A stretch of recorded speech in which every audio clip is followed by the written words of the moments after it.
Hello guys, welcome back to our channel Homeopathic Trials. In this video, we are going to learn different aspects of homeopathic approach in treating acute cases and acute diseases by having a glimpse at our aphorisms of organon.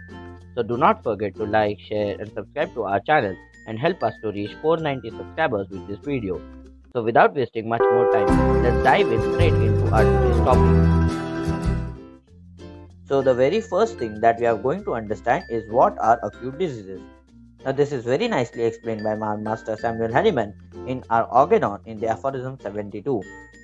Acute diseases are defined as the rapid morbid processes of the deranged vital force with the definite perceptible onset and have a tendency to finish their course more or less quickly but always in a moderate time.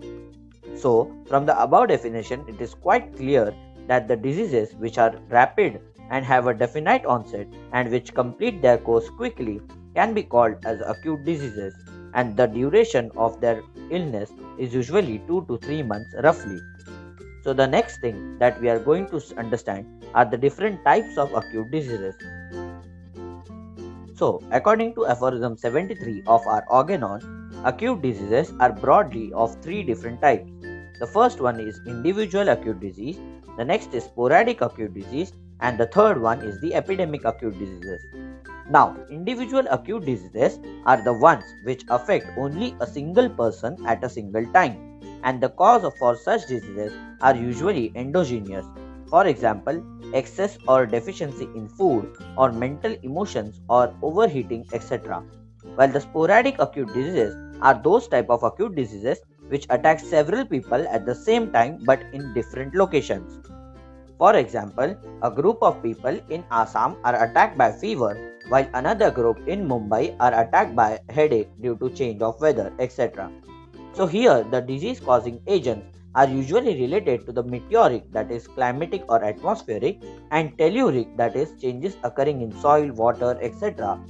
And now, the last type of acute disease are the epidemic ones, which tend to attack a group of people at the same location with similar sufferings and symptoms. Example, plague or COVID-19 pandemic, etc.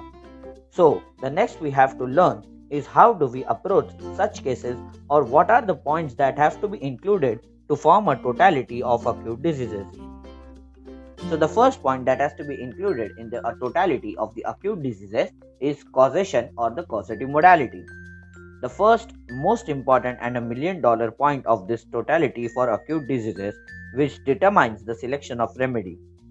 For example, let's say if a person has developed a fever or coryza from eating something cold, and the first drug which pops in our mind is arsenic alb.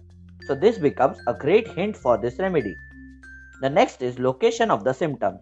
Now this is another important point which we look for, and many of our remedies in our Materia Medica have specific organ affinity. For example, Baryta carp, Ignatia or Lachesis, or for that matter Merxol, have a great affinity towards throat. The next is the sensation or the main experience of the patient. This again is quite important as each remedy has its very particular or peculiar sensations. The next is the modalities. Now modalities are the factors that either aggravate, that is increase, or ameliorate, that is decrease the intensity of the condition of the patient. So this point can be held of great importance after causation as they help us to individualize the case and the remedy. For example, if a person has a great burning sensation in any particular part of his body and is feeling better by warmth or by warm applications, we might again tend to think of arsenic alb as the indicated remedy. So the next important point which we must understand or which we must include in the totality of acute diseases is the concomitants. Now these are the symptoms which have no relation to the diagnosis, but they always accompany the chief complaint every time. So this point was highly emphasized by Dr. Bonninghausen in his works. Now an example of this can be pain in the distant parts of the body on coughing, which reminds us of capsicum. So the next important is changes which have taken place in the physical generals of the person after the beginning of the chief complaint.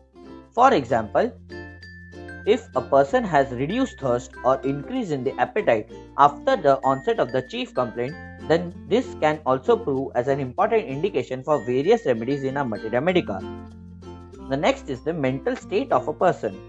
Now, mental state of a person while suffering from the acute complaint also serves as a great tool sometimes for the selection of the remedy. And at last comes the observation of the homeopath during the short course of case interview or the examination findings of the homeopath. And then the selection of the remedy should be based completely on the characteristic symptom. So all these points, as said by Master Hahnemann in Aphorism 153, guide us to the selection of the remedy in most of the acute cases. And now the last point we should understand is regarding the potency selection and the repetition of the remedy. It is advisable to administer low to moderate potencies like 30C or 200C in frequent repetitions to begin with, and this is advised by Master Hahnemann in Aphorism 159, as this will not bring on a severe homeopathic aggravation and will cure the case very easily. And so, in this video, we have tried to understand the different aspects of homeopathic approach in acute cases, right from the types of acute disease to the formation of its totality and to the selection of its potency. If you liked our video, please do share your valuable feedback with us through the comment section below, and also share your experiences of treating acutes with homeopathy and with us through the comment section below. Also, please do like and share this video and do subscribe to our channel for more such interesting homeopathic videos.